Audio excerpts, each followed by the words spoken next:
अस्सलाम वालेकुम वरहमतुल्लाहि वबरकातुहू। नाजरीन, उम्मीद करता हूँ आप खैरियत से होंगे। आज की इस वीडियो में मैं आपको उम्रा वीज़ा के हवाले से मालूमात देने जा रहा हूँ। नाजरीन, जिस तरह उम्रा वीज़ा पहले आसानी के साथ मिल जाता था, नाजरीन अब इस तरह उम्रा वीज़ा आसानी के साथ मिलना बड़ा मुश्किल हो गया है। उसकी बुनियादी वजह उसकी बुनियादी वजह ये है कि सऊदी गवर्नमेंट ने उम्रा का जो सिलसिला है, उम्रे का जो प्रोसेस होता है, उसमें बहुत ज़्यादा तब्दीलियाँ की गई हैं। वो किस वजह से की गई हैं नाजरीन, जैसा कि आप बखूबी जानते हैं कि यहाँ से पाकिस्तान से बहुत सारे लोग यहाँ से उम्रे के सिलसिले में जाते हैं और वहाँ पे जाके भीख मांगना शुरू कर देते हैं, लोगों से मदद मांगना शुरू कर देते हैं और मुख्तलिफ चौकों में जगहों में जाके वहाँ पे बैठ जाते हैं, जिसकी वजह से सऊदी गवर्नमेंट ने ये सख्तियाँ शुरू की हैं। तो जिस तरह आपको पहले आसानी के साथ उम्रा वीज़ा मिल जाता था, इस तरह अब आसानी के साथ उम्रा वीज़ा नहीं मिलता। नाजरीन, पहले पहले में जो आसानी होती थी और अब जो मुश्किलात हैं, उन दोनों को हमने आपके सामने एक कंपेयर में करूंगा कि पहले किस तरह आसानी के साथ मिलता था और अब उसमें कौन सी तब्दीली की गई है। नाजरीन, पहले आपको ऑनली वीज़ा मिल जाता था, अब आपको ऑनली वीज़ा नहीं मिलता। उसकी वजह कि पहले आप सिर्फ वीज़ा लेके चले जाते थे और वहाँ पे अपनी मर्जी के होटल में जाके अपनी रिहाइश लेते थे और या किसी रिश्तेदार के पास ठहर जाते थे या अपना घूमना फिरना अब आसानी के साथ सब कुछ करते थे। लेकिन अब इसमें सख्ती की गई है, इसमें अब आपको सिर्फ वीज़ा नहीं मिलेगा, वीज़े के साथ आपको पूरा पैकेज लेना पड़ेगा। दूसरी बात नाजरीन, पहले एक दो दिन होटल की बुकिंग मिल जाती थी, अब जितने दिन आपने गुजारने होंगे नाजरीन उतने दिन होटल लेना जरूरी है। इस तरह नहीं होगा कि आपने 21 दिन का पैकेज लिया है और आप उसमें 4-5 दिन होटल में ठहर के बाकी आप अपनी मर्जी से घूमना फिरना चाह रहे हैं, तो इस तरह अब नहीं है। आपको जितने दिन आपने होटल लिया है, फॉर एग्जांपल मक्का में आपके 8 दिन है, तो आपने 8 दिन ही उसी होटल में ठहरना लाजमी है। नंबर 3, पहले गैर रजिस्टर्ड होटल में मुकम्मल आपको रिहाइश मिल जाती थी, अब आपको ना गैर रजिस्टर्ड होटल पर वीज़ा भी नहीं मिलेगा, ना उसमें आपको रिहाइश मिलेगी, कोई आपको वहाँ पे एकोमोडेशन नहीं दी जाएगी। पहले आपको ट्रांसपोर्ट के बगैर वीज़ा मिल जाता था, अब आपको ट्रांसपोर्ट के बगैर वीज़ा नहीं मिलेगा। पहले आप ट्रांसपोर्ट के बगैर अपनी मर्जी की ट्रांसपोर्ट मक्का से मदीना आप लेके जाते थे, अब आपको उसी कंपनी या उसी शिरका की ट्रांसपोर्ट ही लेकर जानी होगी। पहले आप ग्रुप के बगैर सफर की इजाजत आपको थी, आप ग्रुप के बगैर सफर कर सकते थे। अब इसमें ये तब्दीली की गई है कि अब ग्रुप के बगैर सफर करना ममनू है। जब भी आप जाएंगे तो आप ग्रुप की सूरत में जाएंगे, अदरवाइज आप उम्रे पे नहीं जा सकते। नाजरीन, नंबर 6, पहले ग्रुप के साथ सिर्फ फ्लाइट या ट्रांसपोर्ट होता था, जबकि होटल अलग से लिया जाता था। अब आप जिस बस या गाड़ी में सफर करेंगे उन तमाम का एक ही होटल होगा। मतलब आप पहले कोई वीजा एक जगह से लेते थे, होटल दूसरी जगह से ले लेते थे, तो इस तरह होता था। जबकि अभी जो तब्दीली की गई है उसमें आपने एक ही चीजें लेनी है। आपकी गाड़ी भी एक होगी जिसमें आपने सफर करना है, आपकी रिहाइशगाह भी एक होगी।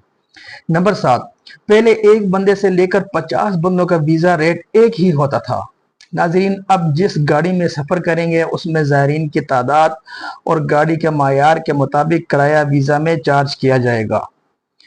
नंबर 8, पहले बच्चे के वीजे में ट्रांसपोर्ट और होटल की कीमतें जमा नहीं की जाती थी, अब बच्चे का वीजा बगैर ट्रांसपोर्ट और होटल के इशू नहीं होगा। नंबर 9, पहले ज़ायरीन अपनी मर्जी के मुताबिक मक्का मदीना क़याम का वोचर बनाता था अपने हिसाब से, जो उसको आसानी होती थी। अब वोचर तमाम ग्रुप के क़याम के हिसाब से एक ही वोचर उसको बना के दिया जाएगा। ये नहीं होगा कि वो 4 दिन यहाँ गुजारना चाहता है तो 6 दिन वहां गुजारना, इस तरह नहीं होगा। पूरा ग्रुप, जो ग्रुप मक्का में जितना टाइम गुजारेगा उसी हिसाब से उसको भी वहां पे उतना टाइम गुजारना पड़ेगा। नंबर 10, पहले सिर्फ बुकिंग टिकट पर वीजा इशू हो जाता था, अब वीजा इशू के लिए कंफर्म टिकट होना ज़रूरी है। आपको टिकट सबसे पहले कंफर्म करना पड़ेगा और होटल बुकिंग आपको पहले कंफर्म करनी पड़ेगी, अदरवाइज आप वीज़े के लिए अप्लाई नहीं कर सकेंगे। नंबर 11, पहले जाने से पहले या जाने के बाद वाउचर में आप तब्दीली भी कर सकते थे। आपने एक वाउचर बनाया, आपका प्लान चेंज हो गया कि आप मक्का में ज़्यादा दिन ठहरना चाहते हैं या मदीने में ज़्यादा दिन ठहरना चाहते हैं, तो आप वाउचर में तब्दीली कर सकते थे। अब जो वाउचर पाकिस्तान से आपका बना के आपको दे दिया गया है, तो उसमें कोई तब्दीली की गुंजाइश नहीं होगी, वो वाउचर तब्दील नहीं होगा। नंबर 12, पहले इकामा होल्डर्स जो थे अपने उम्रा ज़ायरीन अजीज व अकारिब के साथ होटल में क़याम कर सकते थे, जबकि अब किसी इकामा होल्डर को होटल में क़याम की इजाज़त नहीं होगी। कोई बंदा आपके साथ होटल में, आपका जो रिश्तेदार आपसे मिलने के लिए आता है, तो वो वहां पे आपके साथ होटल में रिहाइश नहीं इख्तियार कर सकता। ठीक है। नंबर 13, पहले वाउचर में मज़कूरा होटल के मुतबादिल होटल में क़याम की इजाज़त दी जाती थी। अब वाउचर में जो होटल होगा उसी में क़याम करना ही ज़रूरी होगा। बाज़ औक़ात पहले ऐसे होता था कि आपको एक वाउचर में होटल मेंशन कर दिया जाता था कि आपका इसी होटल में आपकी रिहाइश होगी, और उसके साथ इक्विवेलेंट लिखा जाता था कि इसके साथ, मतलब अगर इसमें जगह नहीं होगी तो इसके आसपास हम आपको इसी स्टैंडर्ड का, इसी लेवल का होटल होगा, उसमें हम आपको रिहाइश देंगे। लेकिन अब ये सूरत हाल इस तरह की नहीं होगी।